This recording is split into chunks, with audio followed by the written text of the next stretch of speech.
You won't believe how great this hack is. Customer approved. We have a Simplicity 520S we're working on this morning. Customer brought it in and said that it wouldn't start, or if you could get it to start, it wouldn't stay running. We're checking it out here. I tried to start it on starting fluid and it fired right up with giving a little starting fluid down in the carburetor, right down through there. See if I can get some light in. Carburetor is kind of covered under all this plastic.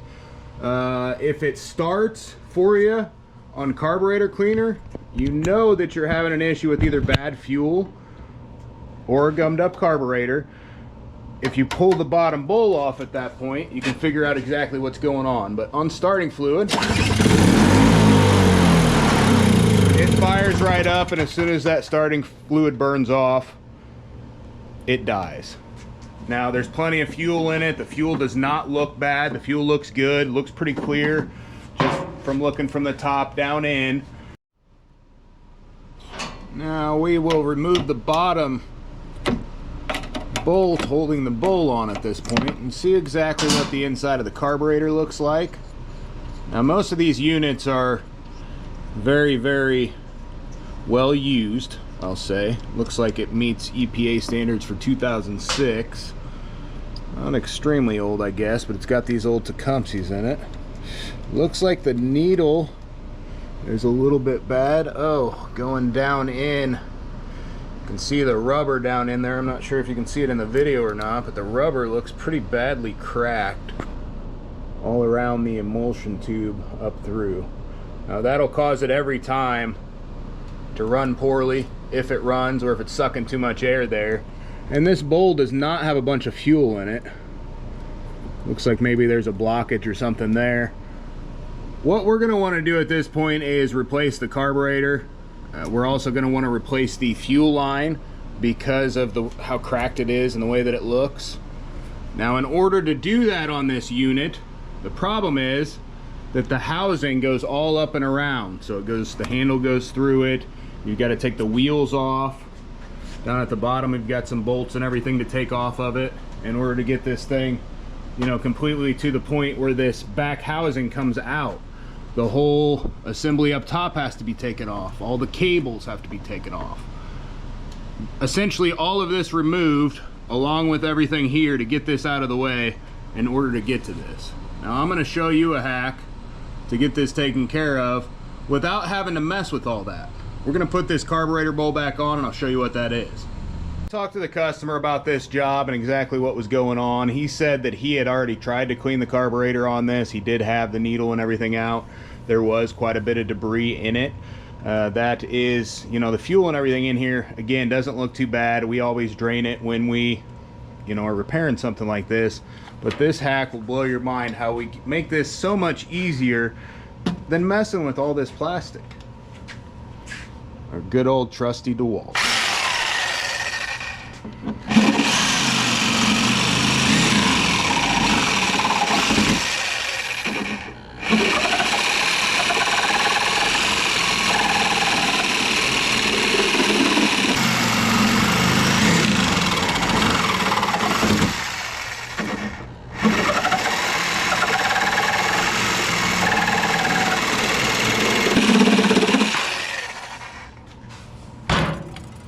Now we have full access to the carburetor all the way down in.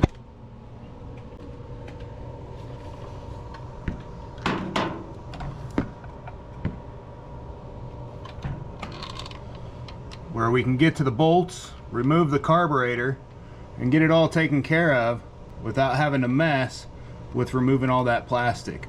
Oh golly, you cut the plastic, you say. Well, all we like to do to fix that is throw a little piece of rubber over the top at the end of it.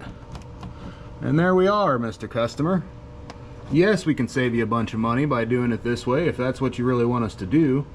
No problem. This snowblower is probably not worth putting that kind of money into if we were going to have to do that. But doing it this way, you know, it makes it so it's only 45 minutes to an hour worth of labor as opposed to an hour and a half or 2 hours worth of labor. Saves the customer a bunch of money. Really no performance issues that can arise because of this. There's no real functional reason for that piece to even be there. A lot of them don't have it. I might shave this just a tiny bit more, get it a little bit more trimmed up. But with just a piece of rubber, we're gonna put a couple screws in it, kind of put it here with the new carburetor on it, and that'll keep anything that wasn't supposed to get in there before out anyway. And again, really functionality wise, nothing's gonna be changed anyway. I'm gonna take the fuel line off to start. Just pinch and move it to the side. Now with this kind, it's much more difficult than many of them. I'm not worried really about the fuel line, but I don't want it to rip, so it'll be hard to get onto my drain hose. Now, to get these off easily, if you twist first and then pull them off, they normally will come off pretty easily. Again, that fuel coming out looks pretty good. It looks pretty clear. Up top also. Doesn't mean that it... Yeah, definitely saw some water come out there. That was one of the first things I saw come out into the bottom. We'll drain all this, and while that's draining, get this carburetor taken off. Now there's two bolts that hold it on, one here and one on the other side straight through. You've also got a primer line.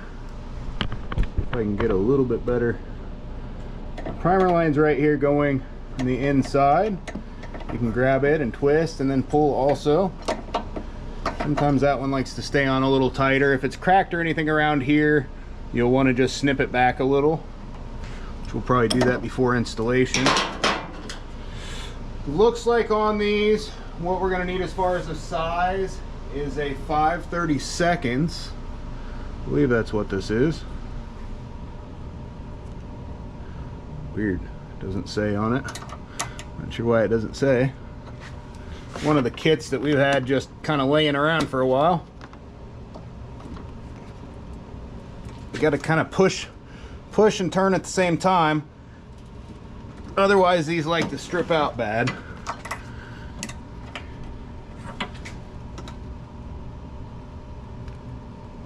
There it goes. Gonna say you should hear it break free.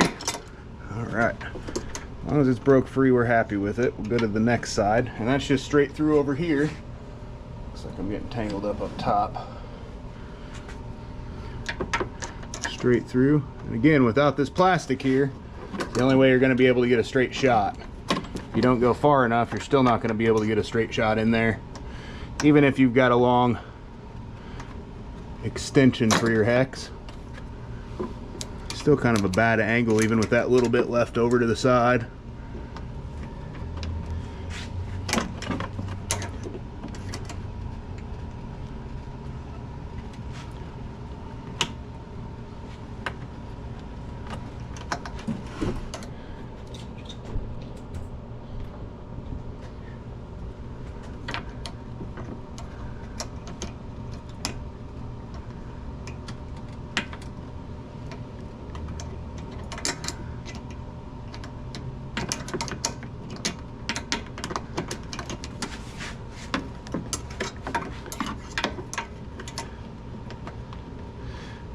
Looks like basically it's just not quite long enough.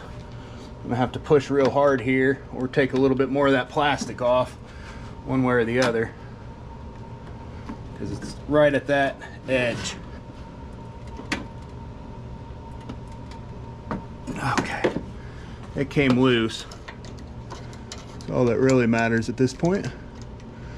Now that it's loose, it should be relatively easy to get the rest of the way out. I guess if you're doing this, maybe take a little bit more plastic off.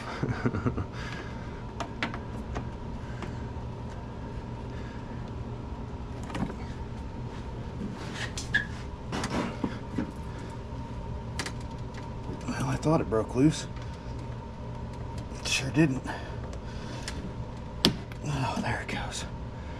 Wow. Yeah, that's a pretty bad one. That is a pretty bad one. See, the carburetor's loose now. Just Definitely what we're going for. This won't go all the way around, of course. Start with it up here a little higher.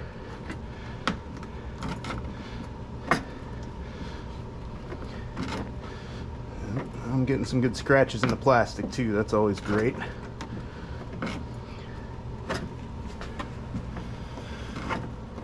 I guess he's probably not too worried about it with what we're doing to it here. As long as they blow snow, that's what a lot of people say.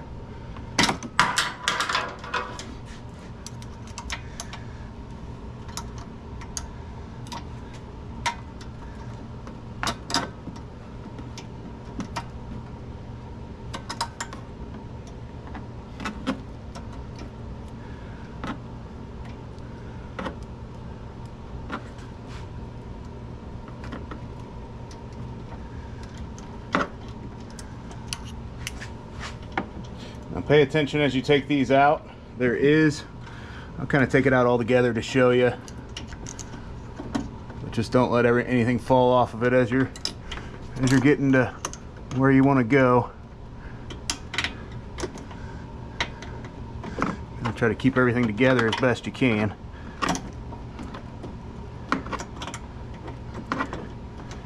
Okay, so everything's free. I've got the carburetor free. I'm going to grab at least this left bolt and I'm going to pull it straight out. It's not wanting to come anyways. There it goes, straight out. Now for the linkage for the carburetor, down in here, what we'll want to do is you want to just lightly push up on the linkage and then barely pull down and back. Now then there's still a little spring hooked up. Just take a pair of needle nose or your finger, just kind of pull it towards you a little bit, up and out. Oop. And then you can let it hang there. Be careful not to let it drop, and the spring can come out of the hole and drop like it just did. Luckily I was paying attention. Yeah, just with the way it went, it wanted to drop out of the hole. Both the linkage and the spring both go into that hole, same hole, and it can stay hanging there. Now as the rest of it comes out, pull that out there, and we've got the carburetor completely free, ready to be replaced at this point. Now there is a plastic insulator back here. It sits against the block. Many times it'll come off also. This one's on there solid. I'm not going to worry about replacing it since it didn't come off. I mean, I'm trying to pull it off and it's not coming. If we try to pull that off, that gasket at the back is going to be all brittle and it's going to be a pain to scrape off. Right now I'm sure it doesn't have any air leaks because that was one of the original installs, or an install that happened a long time ago. We're not going to worry about that. Again, here's the primer line. Fuel line's draining. Now with this all being off is a good time to go ahead and replace the fuel line. And it's hard to get back in there to replace that. It's all the way back on the inside. You'll have to just get in there with a pair of needle nose. I'll probably do some extended needle nose. There's also a little access panel on the back that'll kind of help you get there on this side if you need it. We're going to get that replaced, and then I'll grab a carburetor and show you how to do that. So we've got a 640086A carburetor as a replacement here. There's a couple things that are a little bit different. The shaft coming out on this one's a little bit shorter, and then the keeper for it's on the opposite side also on the new one. Now what we'll want to do, this here at the front is a little bit different also, but they do clock the same way. They both come to the same spot. See how this one's so much bigger? Now that's because the spring and the linkage goes in there on this one. On this one it's a little smaller, but just the linkage goes in the bottom, and then the spring will come on to the top of this one. We'll need this is an 1/8 inch Allen to get the little scoop off the front. I think it's funny how they put the gaskets here at the front. Make sure it's sealed all the way up and around. I mean, I guess potentially you could pull moisture or snow from the bottom, but I don't see that having a whole lot of impact on this thing. Come right off. On the inside, I think it's is it a T10? It is a T10.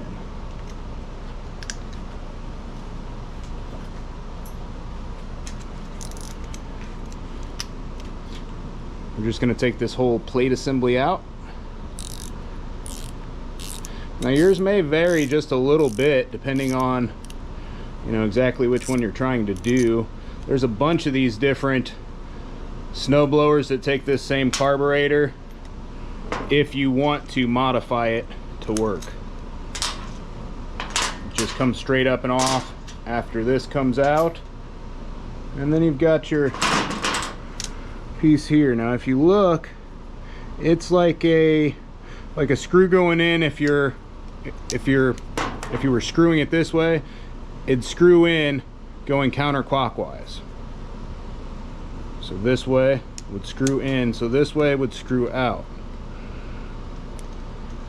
Maybe, yeah, that's right. It's not wanting to come. I'm gonna just snip it at the bottom.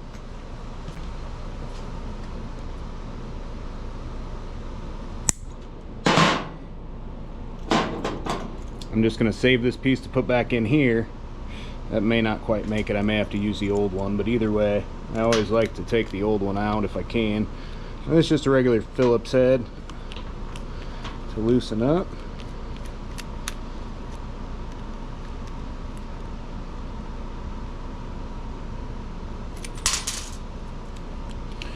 Straight up and out. Now you do have to make sure that the holes are the same size. It's not going to make that much of a difference, honestly, but it goes all the way down in there, it looks like. It does not look like. I'm not sure that I'm going to have enough room with this one. I'm going to have to use the original or the replacement choke lever. That might work. It does look like it works.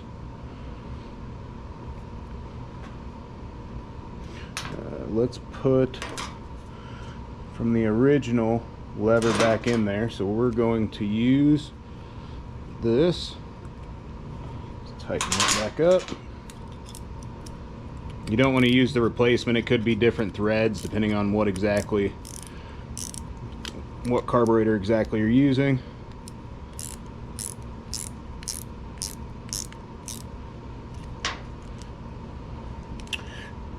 Got it a little bit crooked. Hitting on the back side. There we go.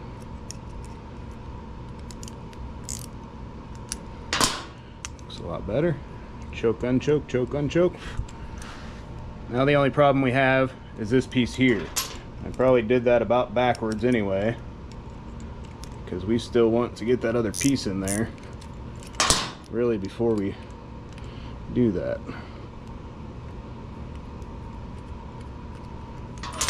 Make it a lot easier for us at the very least.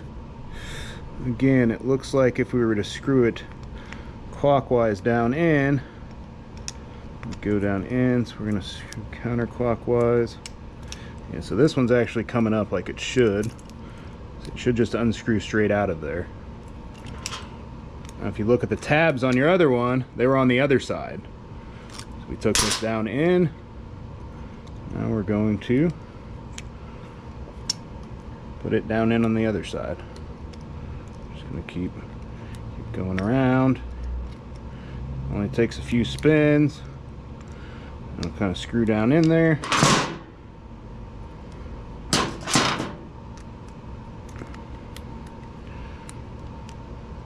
Now I've probably used this carburetor on, I don't know, hundreds of different models of different things. These Tecumsehs were put on everything for a very long time.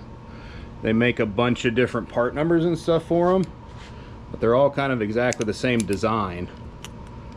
And you can use this same carburetor for pretty much all of those, in almost all instances anyway. Now it's holding like it should, and we can put it back together. Gonna use the old gasket in the front for the diverter. Not really too worried about it. We went ahead and got the fuel line all replaced.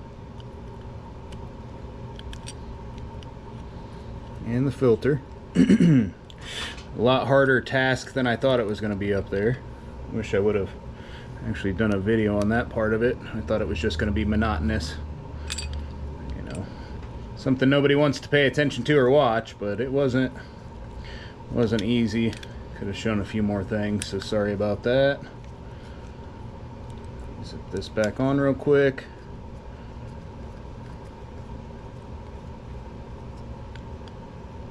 Make sure everything works one more time.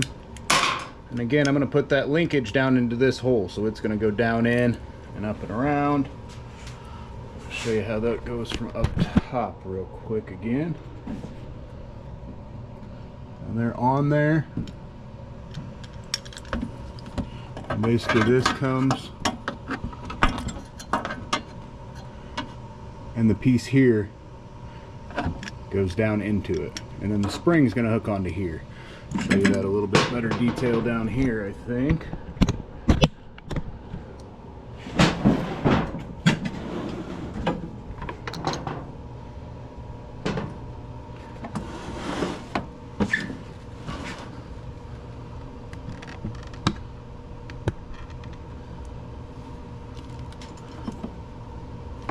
Be careful when you're tipping this up and everything, not to let those fall. If you're worried about it, go ahead and take them off. Definitely happens sometimes. Again, this one straight down in. I wouldn't be surprised if the way I'm doing this it falls off. I'm trying to get a good view for you guys though. So that's how it goes. And then your spring's actually supposed to go through that rod, not on the outside of it. It might have been when it fell off a little bit ago. That's good. We like difficulties on the video. I think it gives it a little better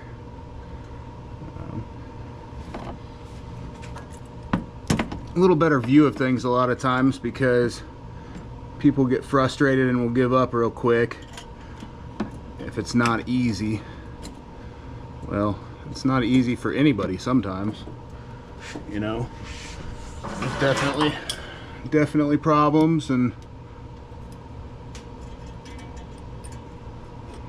so that just doesn't seem quite long enough to where it's going to fit well.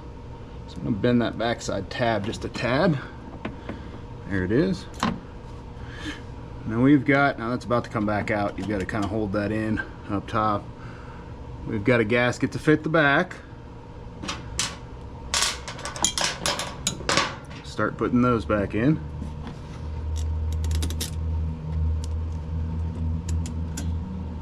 Make sure we're getting a good picture here.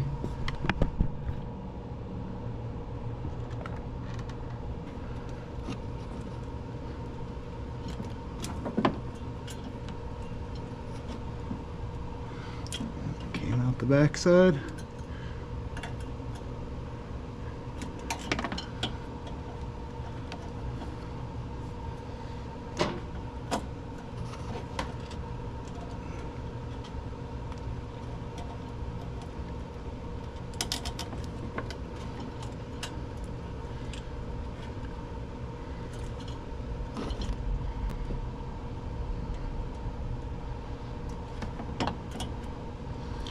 My gasket was there.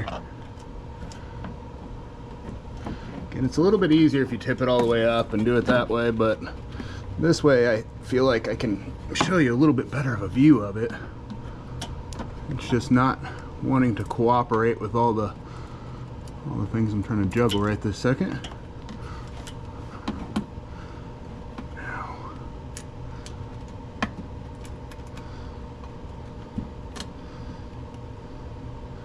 Most of these that you're going to do are going to have way more room than what we have here.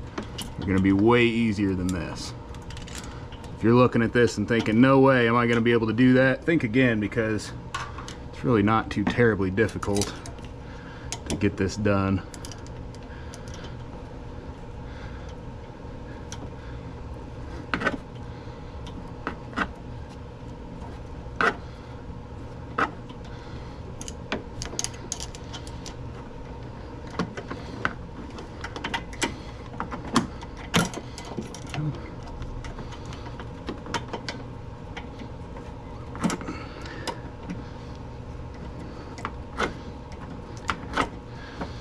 Funny I say something like that and I end up struggling the whole time I'm working on this thing, right?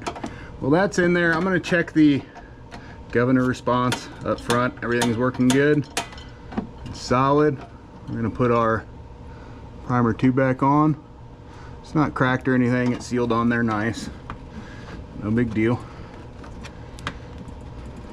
We got both of them started. I'm gonna tighten this one first. It's the hardest to get to. All right, nice and tight. Ooh.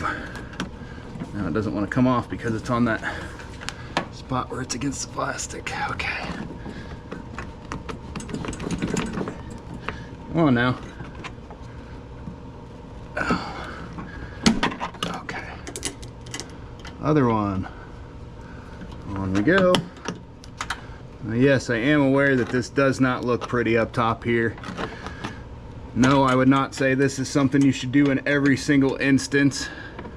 But I think in a situation like this, where the customer said, you know, he's like, basically I have to go either spend $650 or $700 on a snowblower, or pay you a little bit of nothing to get it fixed up and last for another year or two.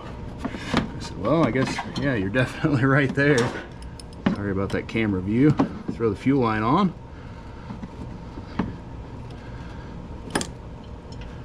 Gotta run to the back and get some fuel for it. I don't work on too many two-cycle things anymore. And we'll fire this thing up. Guess I could put this plastic or rubber on real quick first. Again, something like such. I think, yeah, I went a little bit wider than I wanted to go. We'll see if this catches on the outside. If not, I'll just get a bigger piece of rubber. We've got these scrap rubber pieces laying all over the place. Yeah, I'm not sure.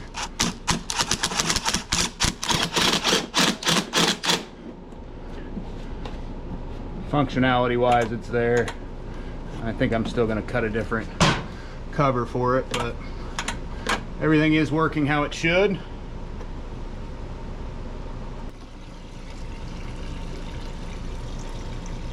Not sure why this thing's leaking all over.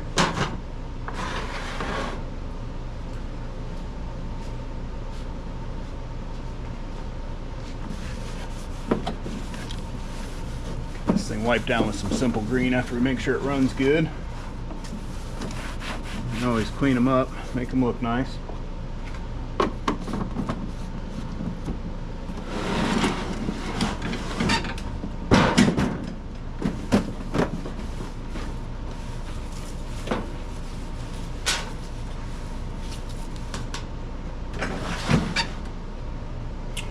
It's on, choke on.